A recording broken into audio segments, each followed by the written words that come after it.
कि इस तरह एक ऐसा भी कहा करता था कि हम राजनीति करने नहीं बल्कि राजनीति बदलने आए हैं। आज वो सत्ता के लिए इतना मरा जा रहा है, कहीं ये कुर्सी छिन ना जाए, वो बंगला और वो मुख्यमंत्री की कुर्सी और गाड़ी वापस चाहिए, किसी भी कीमत पर वापस चाहिए। इसके लिए जितनी घोषणा करनी पड़े वो अरविंद केजरीवाल जरूर करेंगे।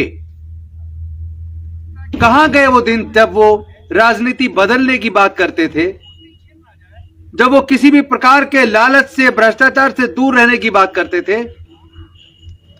लेकिन कल उन्होंने घोषणा की कि वो मंदिरों के पुजारियों को और ग्रंथियों को 18,000 रुपया महीना तनख्वाह देंगे। हालांकि तनख्वाह की जगह उन्होंने सम्मान देने की बात कही। लेकिन मैं पूछना चाहता हूं कि आपको दलितों से इतनी नफरत क्यों है? संत गुरु रविदास जी के मंदिर में जो पूजा अर्चना का काम करते हैं उनको हम महाराज कहते हैं। महर्षि वाल्मीकि जी के मंदिर में जो पूजा अर्चना का काम करते हैं हम उनको महाराज कहते हैं। लेकिन आपने संत गुरु रविदास मंदिर और महर्षि वाल्मीकि जी के मंदिर में पूजा अर्चना करने वाले महाराज को तनख्वाह की घोषणा तो की नहीं। जितने देश दिल्ली के अंदर बौद्ध विहार हैं, बौद्ध विहार के अंदर बौद्ध भिक्षु जो धम्मे पे प्रवचन करते हैं, पूजा अर्चना का काम करते हैं, आप उनको तो आपने 18,000 रुपया सम्मान देने की बात या सैलरी देने की बात नहीं की। चर्च के अंदर पादरी होते तो पादरियों का क्या होगा? भारत का संविधान कहता है कि भारत एक सेकुलर स्टेट है, एक सोशल स्टेट है। लेकिन आप धर्म विशेष की बात करते हैं। आप में और भारतीय जनता पार्टी में अब अंतर क्या बचा? मुझे तो इस बात का संदेह होने लगा है कि हो सकता है कुछ ही दिनों के बाद आप हिंदू राष्ट्र बनाने के समर्थन करना शुरू कर देंगे। और यह भी हो सकता है कि मुख्यमंत्री बने रहने के लिए अगर बीजेपी अगर आपको समर्थन दे तो आप बीजेपी में ही शामिल हो जाएंगे। कहां गए वो दिन जब आप भ्रष्टाचार खत्म करने की बात करते थे, लोकपाल लाने की बात करते थे, कालाधन वापस लाने की बात करते थे? आज उन मुद्दों पे तो आपने बोलना बंद ही कर दिया।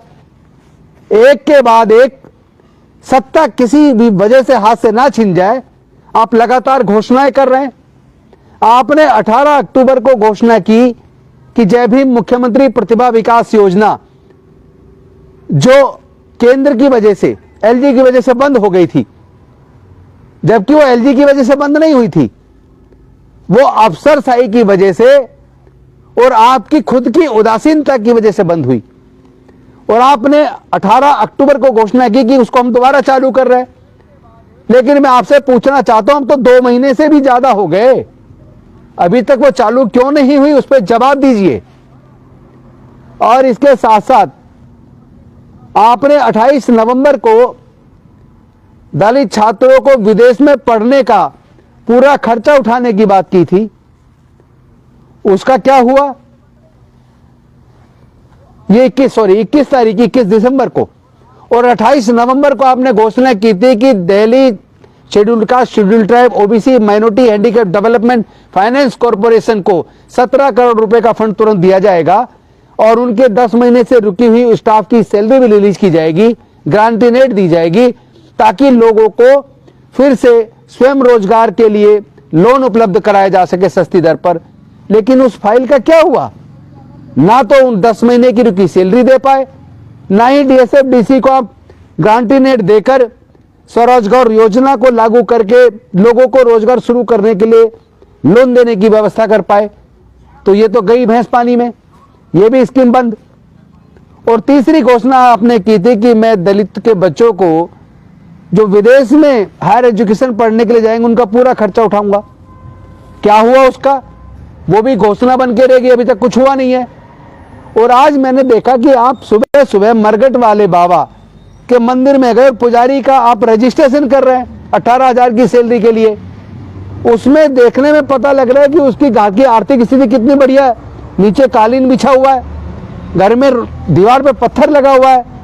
अरे भाई, आपको पता मंदिरों में कितना चढ़ावा चढ़ता है? मंदिरों के अंदर जो पुजारी रहते हैं पूरा फ्लैट बने रखे हैं सारे मंदिरों में, यहां तक कि पार्कों में मंदिर बनाकर उसमें फ्लैट बने हुए शानदार, एसी लगाए हुए हैं, हजारों और लाखों रुपए महीना कमा रहे हैं। पता है आपको? किसको दे रहे हैं आप? बाकी धर्म से क्या नफरत करते हैं आप? आपके, मुझे लगता है आपके तो कोई सिद्धांत ही नहीं बचे। और विशेष रूप से आपको गरीब बच्चों से, चाहे वो जनरल कैटेगरी के गरीब बच्चे हों, चाहे दलित पिछड़े आदिवासियों के बच्चे हों, उनसे तो आपको खास नफरत है। विशेष रूप से दलितों से आप नफरत करते हैं। इसीलिए राज्यसभा में आप एक भी सीट पर ना दलितों को भेजते हैं, ना पिछड़ों को भेजते हैं, और ना ही अल्पसंख्यक को भेजते हैं। और इसके साथ साथ अगर देखें तो जितने आपके बड़े पद हैं उस पर भी किसी SC ST OBC माइनॉरिटी को आप कोई लीडरशिप नहीं देते हैं। और सबसे बड़ी बात तो यह, आपके खुद के अपने engineering college, medical college, law college, जो आपके अपने सरकार के कॉलेज हैं, आपकी अपनी यूनिवर्सिटी है, चाहे वो दिल्ली टेक्नोलॉजिकल यूनिवर्सिटी हो, चाहे Netaji Subhash university of technology हो, चाहे नेशनल लॉ यूनिवर्सिटी हो, चाहे डॉक्टर अंबेडकर यूनिवर्सिटी हो, चाहे IP यूनिवर्सिटी हो, उसके अंदर इंजीनियरिंग, मेडिकल, लॉ, मैनेजमेंट, उसकी पढ़ाई का खर्चा लाखों रुपए में है। कई कोर्स तो ऐसे हैं जिसका खर्चा 15 से 20 लाख रुपए एक डिग्री करने का आता है। लेकिन दलितों में, पिछड़ों में, आदिवासियों में 98 से 99% परिवार ऐसे हैं जो उस खर्चे को उठा नहीं सकते। आज तक भी आपने मैं कितने बार आपसे रिक्वेस्ट कर चुका कि ऐसे बच्चों की फीस माफ कर दो, उनकी पढ़ाई का इंतजाम कर दो।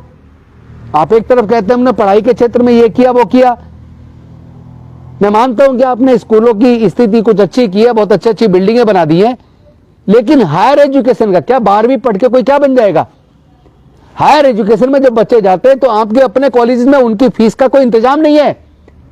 मेरे पास अनेकों बच्चे आते हैं जो पढ़ाई करना चाहते हैं, एंट्रेंस एग्जाम पास करके आए हैं, उनको एडमिशन ऑफर हुआ है, लेकिन पैसे के अभाव में पढ़ाई छोड़ने का मजबूर है। मेरे बार बार निवेदन करने के बावजूद आप उनके लिए तो कोई फंड मुहैया नहीं करा रहे। बाकी चीजों के लिए केवल वोट कैसे मिले, उसके लिए जिससे आपको वोट मिलेगा उसके लिए आप कितनी योजनाओं की घोषणा करते रहेंगे, लेकिन गरीब बच्चों के हायर एजुकेशन के पढ़ने का इंतजाम नहीं करेंगे। अभी तक भी आपने एक पॉलिसी डिक्लेयर नहीं की कि आप रोजगार पे क्या कर रहे हैं। रोजगार देने में तो आप पूरी तरह विफल हैं। आपने फूड ट्रक पॉलिसी की बात की थी, वो क्या हुआ उसका? बजट का पिछले बजट में रखा था आपने। फूड ट्रक पॉलिसी का क्या हुआ? क्लाउड किचन का क्या हुआ? तो आप रोजगार के तमाम तरह के अवसर देने की बात कर रहे थे, उस पर तो आप पूरी तरह विफल है। इसके लिए किसी भाजपा या किसी LG पे कोई वो डालने की जरूरत नहीं। जिम्मेदारी, ये तो जिम्मेदारी आपकी थी। बताइए आपका कौन सा ऐसा आपने क्या कैबिनेट के अंदर लाके पास किया? क्या फूड ट्रक पॉलिसी लेके आए, क्लाउड किचन का लेके आए, उसने क्या दिया, कैसे लागू किया, नोटिफिकेशन कोई किया है क्या? तो इस तरह चलने वाला नहीं है। इतना लालच मत कीजिए कि एक बंगले का या गाड़ी का, ये सब छोटी चीज आनी जानी है, और ये टेम्परेरी कुर्सियां हैं। मैंने तो खुद ही इनकार कर दिया, मैं चुनाव नहीं लड़ूंगा कोई भी विधानसभा का। तो भैया मैं तो बड़े मजे से अपना समाज का काम कर रहा हूं, पूरे देश में जाके समाज के हक अधिकार की लड़ाई लड़ रहा हूं। मुझे तो कुर्सी आने जाने से कोई फर्क नहीं पड़ रहा है। लेकिन आप क्यों मरे जा रहे हैं कुर्सी के लिए और बंगले के लिए? आप तो मुख्यमंत्री फिर से बनने के लिए मरे जा रहे हैं, लगातार घोषणा पे घोषणा करे जा रहे हैं, पढ़ाई का इंतजाम कर नहीं रहे, रोजगार का इंतजाम कर नहीं रहे।